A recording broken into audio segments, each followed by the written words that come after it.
Assalamualaikum warahmatullahi wabarakatuh. Perkenalkan, saya Agung dari program studi Pendidikan Teknologi Informasi Universitas Negeri Gorontalo.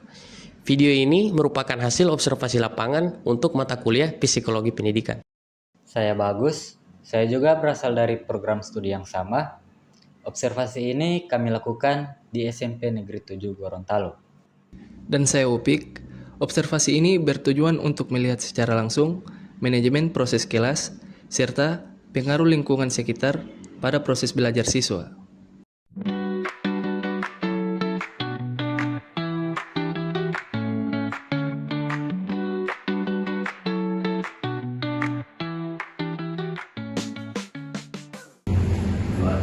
Pendidikan memegang peranan penting dalam kemajuan bangsa, dan salah satu aspek yang tidak bisa dipisahkan dari pendidikan adalah pengelolaan kelas yang efektif. Hal ini menjadi sangat penting terutama ketika kita berbicara tentang kondisi nyata di lapangan. Sayangnya, dalam praktiknya, masih banyak sekolah yang mengalami kendala dalam menciptakan suasana belajar yang kondusif. Salah satunya akibat gangguan lingkungan yang kurang diperhatikan. Ini menjadi latar belakang kami dalam melakukan observasi ini. Maka dari itu, tujuan dari observasi ini adalah untuk menganalisis gangguan lingkungan yang terjadi selama pembelajaran berlangsung, serta menilai efektivitas pengelolaan kelas yang dilakukan oleh guru. Dengan demikian, kami berharap dapat memberikan saran yang konstruktif. Untuk mendukung analisis kami, pertama-tama kami mengacu pada teori Atkinson dan Shiffrin tahun 1968 tentang pemrosesan informasi yang menjelaskan bahwa keberhasilan belajar bergantung pada kemampuan siswa dalam memindahkan informasi dari memori jangka pendek ke memori jangka panjang.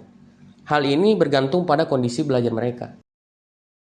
Selanjutnya, kami merujuk pada teori Swiller et al. Tahun 2011 tentang beban kognitif, yang menekankan bahwa siswa memiliki batas dalam memproses informasi. Gangguan eksternal seperti suara bising atau visual yang tidak relevan dapat membebani pikiran siswa dan menurunkan efektivitas pembelajaran. Dari sisi emosional, teori Evans dan Lapore tahun 1993 menjelaskan bahwa kebisingan kronis dapat menyebabkan stres ringan pada siswa. Sementara itu, dari aspek motivasi.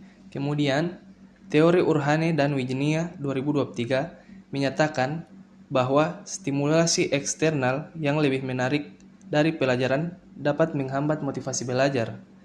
Terakhir, untuk pendidikan karakter, teori Pikula dan Benes 2014 menyatakan bahwa interaksi siswa dengan lingkungan yang stabil sangat penting untuk pembentukan nilai disiplin dan tanggung jawab.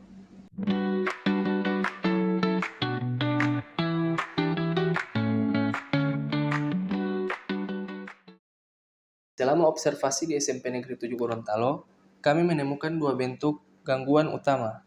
Pertama, suara musik dengan volume tinggi dari luar kelas terdengar jelas saat proses belajar berlangsung. Gangguan ini berlangsung cukup lama dan membuat siswa kehilangan fokus terhadap materi yang diajarkan. Nah, gangguan kedua adalah aktivitas guru lain yang bolak-balik melewati pintu penghubung antara ruang kelas dan ruang guru. Pintu ini berada di samping kelas dan menjadi jalur lalu lalang yang menjadi perhatian siswa, sehingga menurunkan konsentrasi mereka. Kedua gangguan tersebut berdampak secara signifikan pada proses belajar siswa, baik secara kognitif, karena terganggunya konsentrasi, secara emosional, karena menimbulkan kejenuhan dan frustasi, maupun secara sosial, karena mengganggu interaksi dan fokus kolektif kelas. Lebih dari itu, situasi ini menunjukkan bahwa manajemen pengelolaan kelas belum sepenuhnya mempertimbangkan kondisi psikologis dan fisik lingkungan belajar. Ini menjadi perhatian serius dalam upaya peningkatan mutu pembelajaran. Nah, dari sisi kognitif, sesuai dari teori Atkinson dan Shiffrin, pemutar musik yang keras di luar kelas dapat menghambat proses pemindahan informasi ke memori jangka panjang, sehingga ini menyebabkan siswa hanya mengingat sebagian kecil materi yang disampaikan. Selain itu, Berdasarkan teori Swiller, gangguan visual seperti guru keluar masuk ruangan meningkatkan beban kognitif eksternal siswa. Perhatian mereka terbagi dan ini mengurangi pemahaman terhadap pelajaran. Dari segi emosional, gangguan terus-menerus dapat memicu stres ringan dan kebosanan, seperti yang dijelaskan Evans dan Lepore. Jika dibiarkan, ini bisa menurunkan motivasi intrinsik siswa terhadap pelajaran. Refleksi kami adalah bahwa pengelolaan kelas tidak cukup hanya dengan mengatur jadwal dan materi, namun juga harus memastikan kestabilan dan kenyamanan lingkungan belajar. Sebagai calon pendidik, kami belajar bahwa kondisi fisik ruang kelas, peraturan interaksi, dan pengelolaan aktivitas di sekitar kelas memiliki peran besar dalam keberhasilan proses pembelajaran. Karena itu, perlu diterapkan strategi seperti reorganisasi tata ruang dan pembuatan aturan yang membatasi gangguan eksternal agar kelas menjadi ruang yang benar-benar nyaman untuk belajar. Sebagai kesimpulan, observasi kami menunjukkan bahwa pengelolaan kelas di SMP Negeri 7 Gorontalo masih menghadapi tantangan dalam menciptakan suasana belajar yang optimal.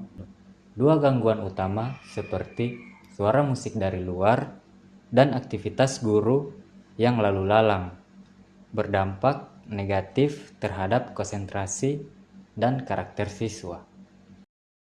Dengan perbaikan strategi pengelolaan kelas, seperti pengaturan ulang ruang dan pembatasan akses pintu selama mengajar, maka lingkungan belajar yang lebih baik bisa diwujudkan. Terima kasih kepada pihak sekolah, guru, dan dosen pembimbing kami atas dukungan dalam pelaksanaan observasi ini.